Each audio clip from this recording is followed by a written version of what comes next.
Hi friends, very good evening. आप सबसे मुखातिब होने का बहुत दिनों से मन था। मैं सप्त सुर संगम जो ग्रुप है उसमें आप सबका स्वागत करता हूँ। दोस्तों, बात मैं बहुत दिनों से कहने वाला था जो आज जहन में आई। मैंने सोचा एक छोटा सा वीडियो बनाऊँ और अपनी फीलिंग्स आप लोगों के साथ शेयर करूँ।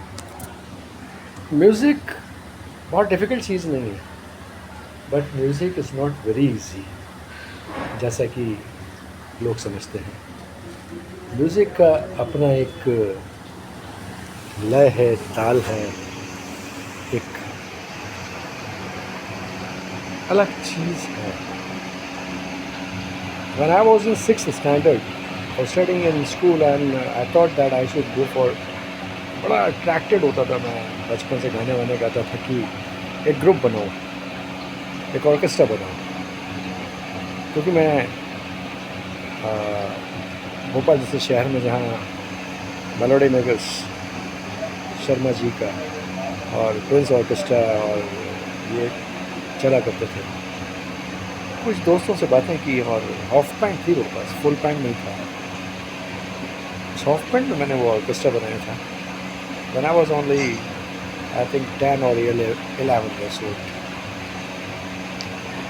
मुझे फ़ख्र है कहते हुए कि मुझे थोड़ा सा क्लासिकल की तमीज़ जो है वो स्कूल में मेरे जो गुरु अब मौजूद नहीं हैं, एक आष्टे वाले साहब, दूसरे जनाब सरबत हुसैन साहब, जिन्होंने मुझे संगीत की तालीम दी।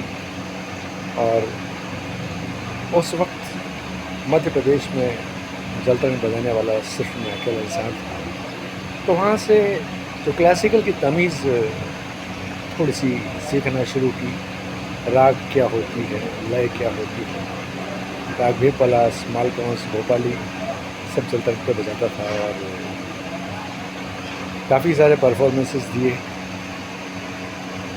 फिर एक ऑर्केस्ट्रा जो हमने फॉर्म किया तो मुझ में इतनी तमीज़ नहीं थी कि कोई एक अलग नाम रख लिया जाए। तो प्रिंस ऑर्केस्ट्रा चलता था तो मैंने रख लिया जूनियर प्रिंस। मैं जूनियर प्रिंस में एंकर और सिंगर भी था।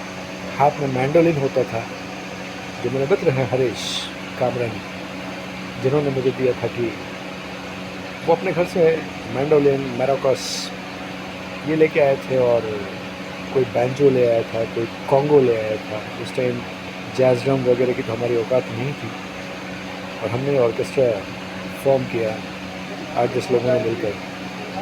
और उन दिनों एक चलन था, गणेश जी की स्थापना होती थी, दुर्गा जी की स्थापना होती थी, उसमें ऑर्केस्ट्रा हुआ करते थे।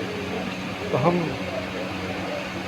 10 या 20 रुपये लेकर ऑर्केस्ट्रा परफॉर्म करते थे और कभी कभी ब्रेक चाय में भी कर दिया करते थे जब वो समिति कहती थी कि हम पैसे नहीं देंगे। मेरा कहने का मकसद ये है कि live music is something different और सुर, लय, ताल ये बहुत अहम भूमिका रखती है संगीत में। ये कैराओके तो अभी आया है और अच्छा भी हुआ और बुरा भी हुआ।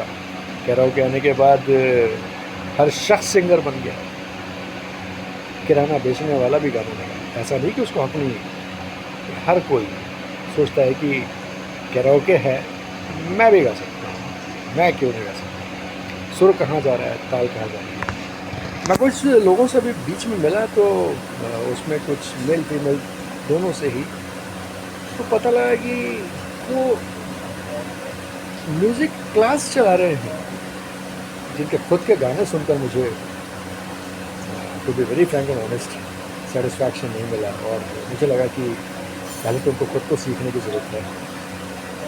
मैं ये नहीं कहता कि मैं बहुत अच्छा सिंगर हूँ या मैं बहुत अच्छा गाता हूँ, लेकिन अच्छा सुनना चाहता हूँ। अब एक बाढ़ आई हुई है, फलाना ग्रुप, ढेकाना ग्रुप, ये इवेंट, वो इवेंट, जिसकी मर्ज़ी वो ग्रुप बना रहा है, जिसकी मर्ज़ी वो इवेंट कर रहा है, जिसकी मर्ज़ी वो प्रोग्राम कर रहा है। और गाने वाले, मैं उन सब से यही कहूँगा, मेरा एक रिक्वेस्ट है थोड़ी सी तालीम लीजिए, थोड़ी सी तालीम लीजिए, सुर ताल लय की थोड़ी सी तालीम लीजिए, ताकि आप जो गाएं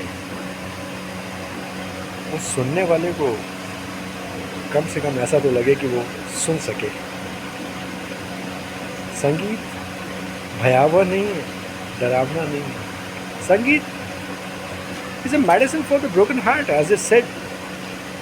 संगीत टूटे हुए दिलों की औषधि है, और संगीत में वो दम है जो किसी और चीज़ में नहीं।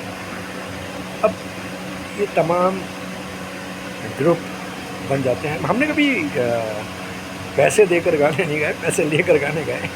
ये नया ट्रेंड जो मैंने देखा, पैसे देकर लोग गाना गाने को तैयार हैं, क्योंकि उनको एक मंच चाहिए, उनको एक स्टेज चाहिए जहाँ पर वो अपनी जो भी प्रतिभा है उनके पास उसको प्रदर्शित कर सके।